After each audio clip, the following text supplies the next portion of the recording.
भीम करते हैं ना, ग्रेट चमार आजकल बहुत लोग करने लगे। लेकिन बच्चों, आप लोगों को ये जान के बहुत आश्चर्य होगा कि एक दौर वो भी था कि जब नीला झंडा जेब में रख के चलते थे, नीला झंडा फहरा के चलते थे तो मार पड़ती थी। एक दौर वो भी था जय भीम बोलने पे मार पड़ती थी।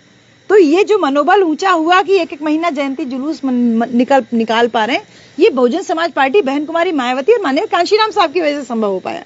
तो अब ये बताओ, उत्तर प्रदेश में जो 4 बार सरकार बनी, जिसमें पहली बार जो सरकार बनी वो 4 महीना 13 दिन के लिए बनी। 1995 में बहन जी पहली बार मुख्यमंत्री बनी। जो पहली बार की सरकार बनी उसमें 1,08,848 यानी करीब 1.25 लाख सफाई कर्मचारियों का भर्ती हुआ। 4 महीना 13 दिन की सरकार में अगर 1,08,000 सफाई कर्मचारी और 1.5 लाख पुलिस की भर्ती हो जाए तो ये रिकॉर्ड है ना, ये रिकॉर्ड हो जाएगा ना बेटा। 4 महीने की सरकार में माननीय बहन जी ने करीब 3.5 लाख नौकरियां दी और शिक्षा को फ्री में कर दिया, तो सरकार गिरा दिया गया उनका। दूसरी बार सरकार बनी 6 महीना के लिए, तीसरी बार सरकार बनी 15 महीना के लिए। ये तीनों बार की सरकार में माननीय बहन जी ने बहुत सारे काम किए बेटा। आपके गांव में पक्की सड़क बन जाए, अंबेडकर ग्राम योजना लागू कराई, दरवाजे दरवाजे पक्की आरसीसी रोड पहुंच जाए, एक भी मकान कच्चा ना रहे गांव में, ये बहन जी ने सुनिश्चित किया। सारे मकान पक्के होने चाहिए। सारे सरकारी अफसर जो थे वो दिन भर फाइल लेके किसी ना किसी गांव में आपको घूमते नजर आते थे, क्योंकि बहन जी एक बहुत अच्छी प्रशासक भी थी। नेता तो थी लेकिन उसके साथ साथ एक बहुत कुशल प्रशासक भी थी। प्रशासक का मतलब होता है एक अथॉरिटी जो होती है। बहन जी बहुत अच्छे से कमान संभाली थी कि अधिकारी लोग गांव में घूम घूम करके, पुलिस अधिकारियों में तो ऐसा खौफ था कि पुलिस अधिकारी बड़ा बड़ा माइक भोंपू ले लेके गांव गांव में घूम घूम के प्रचार करते थे कि अगर आपके ऊपर कोई जातिगत उत्पीड़न हो तो आप आके थाना में एफआईआर लिखवाइए, आपकी एफआईआर लिखी जाएगी। ऐसा बहन जी ने, बताइए, डीएम एसपी जो है माइक ले लेकर के हम लोगों की बस्तियों में घूम घूम के प्रचार करते थे। बेटा वो दौर भी था जब हम लोगों के ऊपर जाति वाले अत्याचार होते थे लेकिन हिम्मत नहीं पड़ती थी एफआईआर लिखने की। बहन जी ने कहा कि जाओ गांव के बीच में जाके ऐलान करो कि सबका एफआईआर लिखा जाएगा।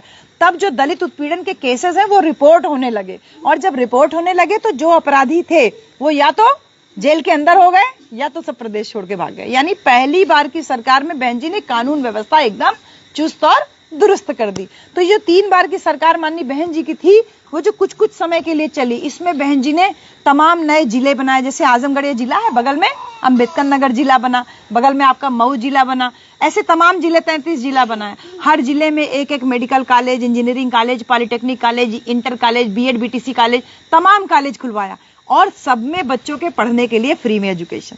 आज देखते हैं ना बेटा, 80 करोड़ जनता को फ्री में राशन दे रहे हैं हम। 5 किलो विज्ञापन दिखता है आपको, बड़ा बड़ा विज्ञापन दिखता है, 5 किलो फ्री में राशन का विज्ञापन दिखता है। हमें राशन चाहिए कि हमें एजुकेशन चाहिए? एजुकेशन चाहिए ना फ्री में। हमारी बहन जी ने फ्री में हमको एजुकेशन दिया। कहा जब पढ़े लिखे रहोगे, अपने पांव पे खड़े रहोगे तो साल भर का राशन एक ही महीने की तनख्वाह में खरीदने लायक रहोगे ना। तुमको किसी के सामने 5 किलो के लिए हाथ नहीं पसारने की जरूरत पड़ेगी।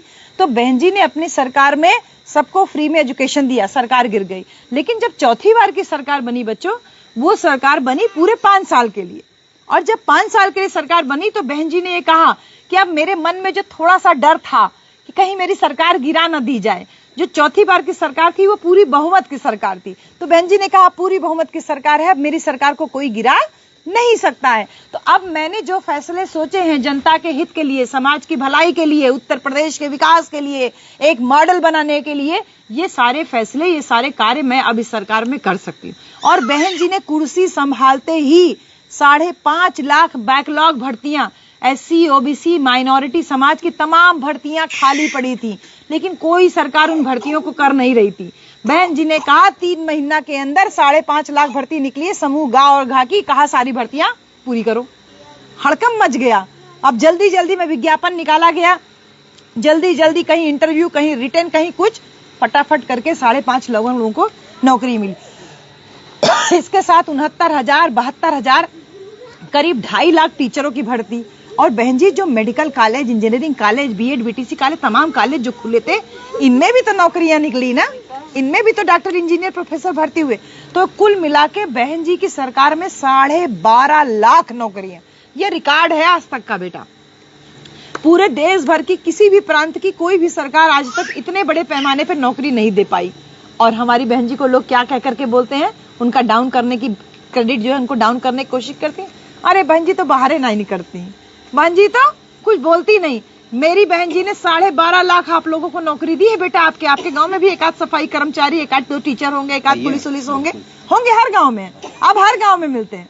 ये बहन जी का ही सपना था कि हर गांव में नौकरियां हो, जिससे कि गांव में जो और बच्चे हैं उनको पढ़ने लिखने के प्रति प्रोत्साहन हो। आप बताओ बेटा, नौकरियां दी। इसके साथ साथ जो बहन जी ने कहा कि जो गांव में रहने वाले गरीब लोग हैं, जो दूसरे के खेत में मजदूरी कर रहे हैं, आपको जमीन का मालिक बनाया। 1 बीघा से 3 बीघा तक का जमीन पट्टे पे दिलवाया। तो आज आप लोगों के घर में जो 1 बीघा, 2 बीघा, 3 बीघा जमीन है आपके पापा लोगों के पास, दादा लोग के पास, ये माननीय बहन जी की देन है बेटा। 3 बीघा तक का जमीन पट्टे पे दिया, जमीन का हमको मालिक बनाया। फिर नजर गई बहन जी की आप लोगों के ऊपर कि औरतें तो पढ़ी लिखी है नहीं, खाना केवल बनाती हैं, तो चलो आपको इसी का रोजगार मिलेगा। बहन जी ने कहा रसोईया का नौकरी कर लो, आंगनबाड़ी का नौकरी कर लो, आशा बहू का नौकरी कर लो। बहन जी ने नौकरी दिया ना।